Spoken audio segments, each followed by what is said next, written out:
अस्सलाम वालेकुम, it's Abdurrahman. Welcome to our channel learner सब। पिछले लेक्चर में हम डिस्कस कर चुके हैं कि क्वाड्रेटिक इक्वेशन आपके पास क्या होती है, उसको सॉल्व करने के आपके पास कौन कौन से मेथड हैं। तो आज हम डिस्कस करने जा रहे हैं 1.3 एक्सरसाइज क्लास 10 की, जिसमें कुछ डिफरेंट टाइप्स की आपके पास इक्वेशन होंगी। उसको आपने पहले क्वाड्रेटिक इक्वेशन में रिड्यूस करना है, उसके बाद आपने उसको सॉल्व करना है। तो पहले आपके पास टाइप है ax4 + bx² + c = 0। तो यहाँ आपने क्या करना है, x² को आपने रिप्लेस कर देना है किससे, y से। जब हम x² को y से रिप्लेस करेंगे तो आपके पास एक नई इक्वेशन क्वाड्रेटिक इक्वेशन बन जाएगी, किसमें, y में। तो हम एक क्वेश्चन लेते हैं, उसको सॉल्व करके x की वैल्यू निकालते हैं।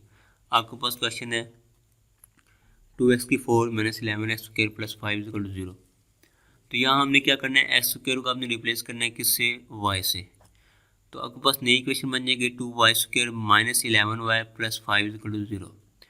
तो यहाँ इस इक्वेशन को हम फैक्टराइजेशन से भी सॉल्व कर सकते हैं, क्वाड्रेटिक फार्मूला भी लगा सकते हैं, और बाय कम्पलीटेड स्क्वायर मेथड से भी हम एक इक्वेशन को सॉल्व कर सकते हैं।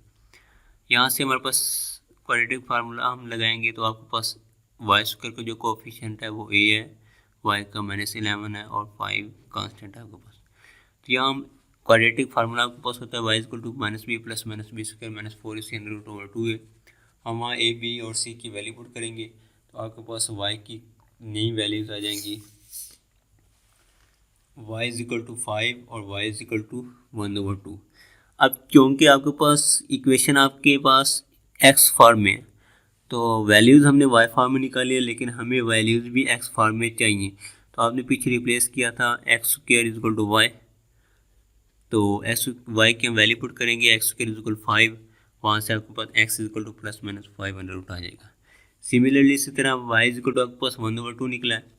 जब हम x² = y होता है तो x² = 1/2, वहाँ से हम x का अंडर लेंगे तो x = आपके पास ±1/2 आ जाएगा। तो आपके पास सोल्यूशन सेट क्या आ जाएगा, ±5 और ±1/2। ये था हमारे पास पहली टाइप जिसको हमने सॉल्व किया। नेक्स्ट हम दूसरी टाइप की बात करते हैं।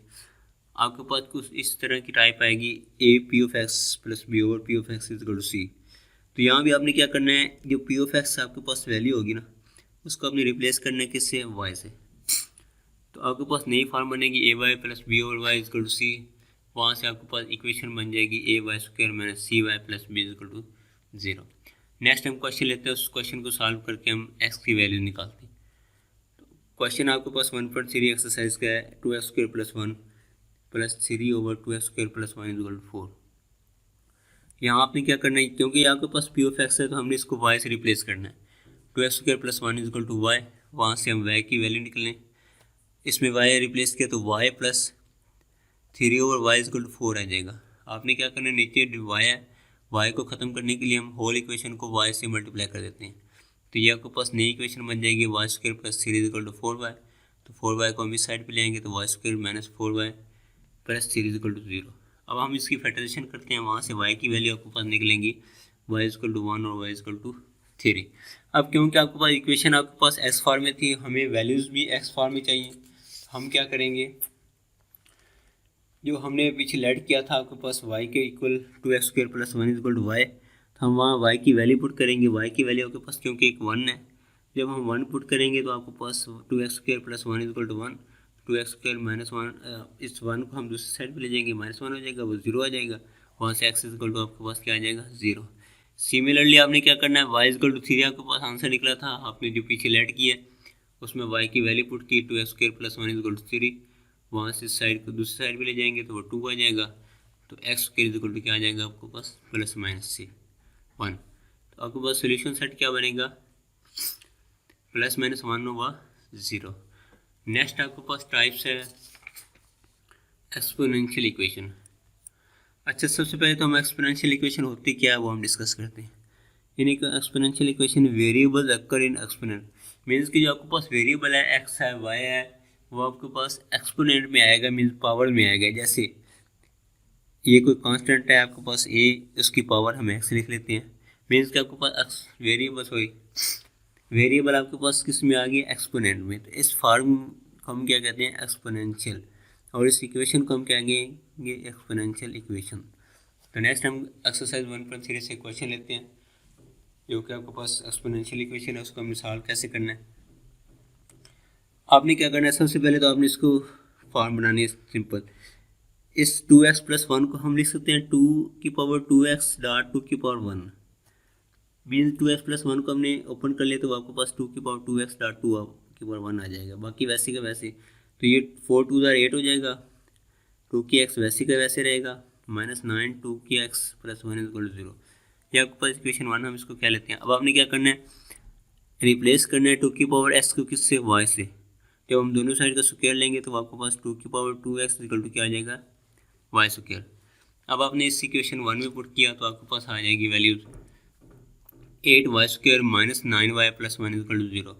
अब हम इसकी फैक्टराइजेशन करते हैं, फैक्टराइजेशन करने से आपको y की वैल्यूज आ चुके हैं, y = 1/8 और y = 1। अब क्योंकि आपके पास इक्वेशन है x फॉर्म में, तो हमें इसका आंसर भी किस में लेंगे, x फॉर्म में। तो इसका आंसर x फॉर्म में लेने के लिए हम जो पीछे लेट किया था उसमें हम y की वैल्यू पुट करेंगे। आपने लेट किया था 2^x = y, तो वहाँ y की वैल्यू आपके पास 1/8 है, तो 2x = 1/8, इस 1/8 को हम लिख सकते हैं 2^3। तो ये जब ऊपर जाएगा तो 2^-3। अब क्योंकि वो 2 के इक्वल है तो इसलिए हम x = -3 कह सकते हैं। सिमिलरली आपके पास क्या है, 2x = y है, तो 2 की x से आपके पास y की वैल्यू 1 है, तो वहाँ हम 1 को हम लिख सकते हैं 2^0। तो वहाँ से हमारे पास x की क्या वैल्यू आ जाएगी, x = 0। तो आपके पास सोल्यूशन क्या आ जाएगा, -3/0। ये आपके पास थी एक्सपोनेंशियल फॉर्म जिसको हमने सॉल्व किया और x की वैल्यूज निकाली। नेक्स्ट आपके पास एक्सरसाइज 1.4 है, उसमें रेडिकल इक्वेशन आती है। रेडिकल इक्वेशन क्या होती है, an equation involving expression under the radical sign. Means के आपके पास कोई ऐसी इक्वेशन जो अंडर रेडिकल साइन में, रेडिकल साइन के अंडर आ रही है, उसके नीचे आ रही है, उसको हम क्या कहते हैं, रेडिकल इक्वेशन। जिस तरह ये आपके पास x + 3 √ x + 1 √ इस तरह ये। हम एक्सरसाइज 1.4 में से हम कोई क्वेश्चन लेते हैं, उसको सॉल्व करेंगे। तो इसमें एक टाइप आती है आपके पास ax + b √ cs + d, means एक साइड पे आपके पास स्क्वायर रूट है, तो हम उसको कैसे सॉल्व करेंगे। क्वेश्चन लेते हैं हम 3x + 100 √ x + 4। अब इस स्क्वायर रूट को ख़त्म करने के लिए हम दोनों साइड पे क्या लेंगे, स्क्वायर लेंगे।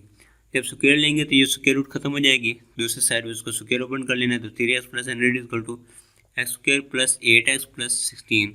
वो आपने a + b होल स्क्वायर वाला फार्मूला यहाँ यूज़ किया। तो आपने क्या करना है, इस साइड को आपने दूसरी साइड पे ले जाना है, तो ये x² + 8x + 16 - 3x - 100 हो जाएगा। तो आपके पास इक्वेशन बन जाएगी x² - 5x - 84 = 0।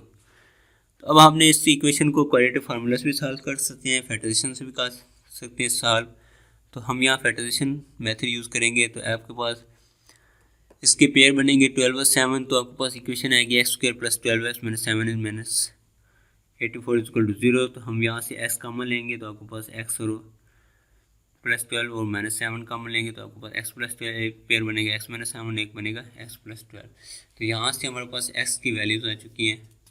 किसी भी रेडिकल इक्वेशन को हम सॉल्व करें तो आपके पास x की वैल्यूज आ गई हैं, एक x की वैल्यू 7 और एक x की वैल्यू -12। अब हमने देखना है कि जो x की वैल्यूज हमारे पास निकली है, क्या ये इक्वेशन को सेटिस्फाई कर रही है या नहीं कर रही। तो हम चेक करते हैं, x = 7 मीन्स x की वैल्यू 7, जो आपके पास इक्वेशन 1 थी, जो क्वेश्चन था हम उसमें पुट करेंगे। तो वो आपके पास ये x की जगह हमने 7 को रिप्लेस किया, तो मल्टीप्लाई करके हमारे पास ये इक्वेशन आ गई, सॉरी आंसर आ गया 11 means left side right side के इक्वल आ रहा है, जो कि हमारे पास ट्रू है। मीन्स आपके पास जो x7 है, x की वैल्यू 7, वो आपको सेटिस्फाई इक्वेशन को कर चुकी है। नेक्स्ट हम पुट करेंगे x = -12। जब हम उसको पुट करेंगे तो वो आपके पास सेटिस्फाई नहीं करेगी, क्योंकि उसकी लेफ्ट साइड राइट साइड पे इक्वल नहीं आ रही। तो सिमिलरली हम दूसरा क्वेश्चन लेंगे रेडिकल एक्सप्रेशन वाला, वो कुछ इस फॉर्म में आपके पास आएगा x + a² + x + b² = x + c²। तो हम क्वेश्चन लेंगे x + 5 + x + 21² x + 60²। इसको हम स्क्वायर रूट को ख़त्म करने के लिए हम दोनों साइड पे स्क्वेयरिंग करेंगे। जब स्क्वेयरिंग करेंगे तो वो अपने a + b वाला फार्मूला यूज़ करना है। तो फर्स्ट का स्क्वायर प्लस सेकंड का square plus 2 into a b वाला फार्मूला यूज़ किया। दूसरे साइड पे आपने स्क्वायर रूट कैंसिल हो जाएगी, आपके पास एक्स प्लस 60 आ जाएगा। जब हम इसको सिंप्लीफाई करेंगे तो ये आपके पास 2x प्लस 26, ये वैसे के वैसे रहेगा, इक्वल टू 6x प्लस 60। तो नेक्स्ट आपने क्या करना है, इस साइड की वैल्यू आपके पास ये आ जाएगी माइनस इंटू एक्स माइनस 34, तो इधर ये आपके पास ये बच जाएगा। तो अब आपने इस स्क्वायर रूट को ख़त्म करने के लिए फिर आपने स्क्वायरिंग करनी है वो साइड पे। जब हम फिर स्क्वायरिंग करेंगे तो आपके पास नई इक्वेशन बनेगी 3x square plus 172x minus 736 equal to 0। अब हम इस इक्वेशन को सॉल्व करके हम x की वैल्यू निकालेंगे। कैसे करेंगे, हम इसको फिर बाय क्वाड्रेटिक फार्मूला यूज़ करेंगे। तो x की वैल्यू आपके पास आ जाएगी x equal to minus b plus minus b square minus 4ac root over 2a, यहाँ हम a b c की वैल्यू पुट करेंगे। वैल्यूज़ पुट करने के बाद हमारे पास x की वैल्यू आएगी एक 4 और एक आएगी x equal to minus 184 over 3।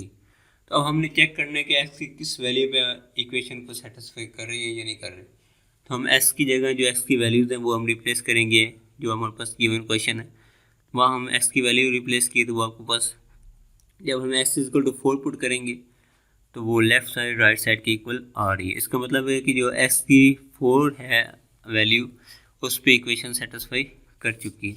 Next हम दूसरी वैल्यू पुट करेंगे माइनस 184 ओवर 3, क्या वो सेटिस्फाई करती है या नहीं करती, तो वो हमारे पास लेफ्ट साइड राइट साइड के इक्वल नहीं आ रहा, तो वो सेटिस्फाई नहीं करेगी। इसलिए हमारे पास सोल्यूशन सेट क्या आ जाएगा 4, मीन्स एक्स की वैल्यू 4 पे आपके पास होल इक्वेशन को सेटिस्फाई कर रही है ये वैल्यू, तो वो हमारे पास सोल्यूशन सेट 4 आ जाएगा। तो स्टूडेंट्स इसी क्वेश्चन को एंड के साथ साथ आपकी एक्सरसाइज 1.3 और 1.4 आज के लेक्चर में कंप्लीट हो चुकी है। पिछले लेक्चर में हमने एक्सरसाइज 1.1 और 1.2 डिस्कस की थी, तो इंशाल्लाह नेक्स्ट लेक्चर में हम चैप्टर 2 डिस्कस करेंगे। सो आपके लिए अल्लाह हाफिज़।